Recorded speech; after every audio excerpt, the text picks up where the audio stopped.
Yo guys, welcome to my first video. In this video, we're going to be taking a look at a large phone that I bought online. We're going to see what I received for my money and whether any of it works or can be repaired. You can see I got lots of different devices in different conditions, including ones that are smashed, look like they've been run over, and even a Samsung with a burnt display. We've also got a BlackBerry and a couple older iPhone 4s. Unfortunately, these devices were poorly packaged, simply thrown into a bubble wrap with no protection. I'm going to start by pulling out the devices first before testing them. I got this whole lot for a bargain of £48.50. Due to the bad packaging, some of the devices were scratched up, but it's okay as most of them will be repaired and restored.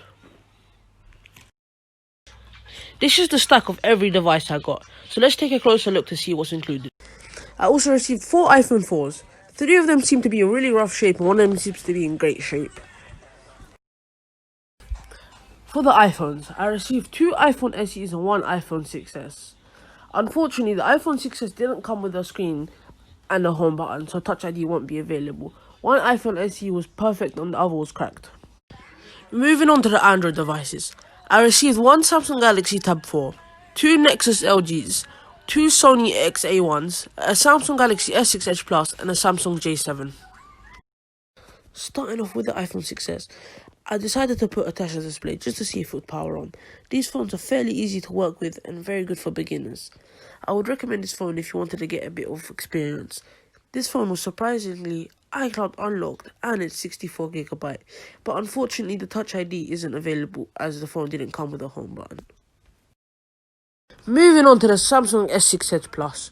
Unfortunately, the display was completely cracked, so I can't be testing the phone. I don't have a display on me, but I will be buying one.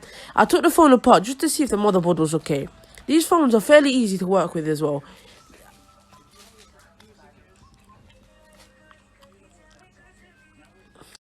Taking a closer look at the motherboard, it seems to be alright. I will be buying a display just to make sure.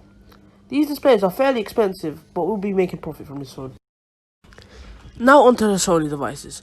Unfortunately, the black Sony device was Google account locked, and the white one had a smashed display, so I decided to swap the motherboards just to see if the white one had a Google account too. These phones are fairly easy to work on too. These motherboards are a lot easier than iPhones. I removed the motherboard from the black Sony device. Now I'm removing it from the white one.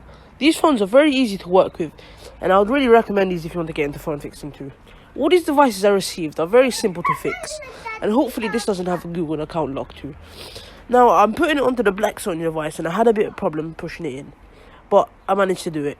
Now connecting all the connectors, the phone did turn on and didn't seem to have an account.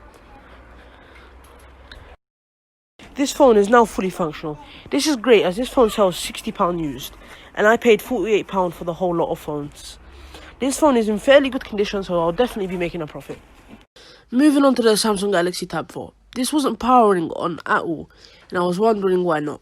So I had a look at the back connectors, and one of them was pretty loose. It looks like this screen has been replaced before, but they didn't snap on the connectors properly. And this is all that was wrong with it. This was also an excellent profit on this, as these also sell for £60-ish. Moving on to the iPhone SEs. Unfortunately, I didn't have an iPhone SE screen laying around, so I had to remove it from the other one. This iPhone SE did come with a screen, but it was completely damaged and had no power into it. The phone does look water damaged. This also didn't come with a battery, so I had to install one. While installing it, this phone was really corroded, but it did still power on. Unfortunately, it is iCloud locked, but it didn't state that in the description, so I'm a little bit disappointed as I would have made a bit more money on this. Now onto the Samsung Galaxy J7. All this needs is a new screen and a home button, and it will be back to fully functional. Now onto the 4 iPhone 4s. Unfortunately, one of them did have an activation error. I'm not sure how to fix that or how to get rid of it. It didn't show up as iCloud locked, it just didn't activate.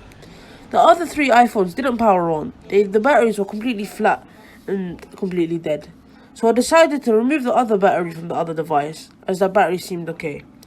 These batteries are very simple to remove and very simple to install.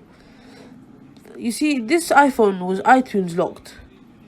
This other one was okay, but the screen was completely broken and needs to be replaced. It didn't have no iCloud, so that's good. Now on to the Nexus LGs. This one was in fully functional condition and had no problems whatsoever. The other one didn't have a battery, and I had no batteries laying around, so I decided to remove it from the functional phone, just to see if the other one would power on. But unfortunately it still didn't power on, and there was no sign of life whatsoever. First things first, I'ma say all the words inside.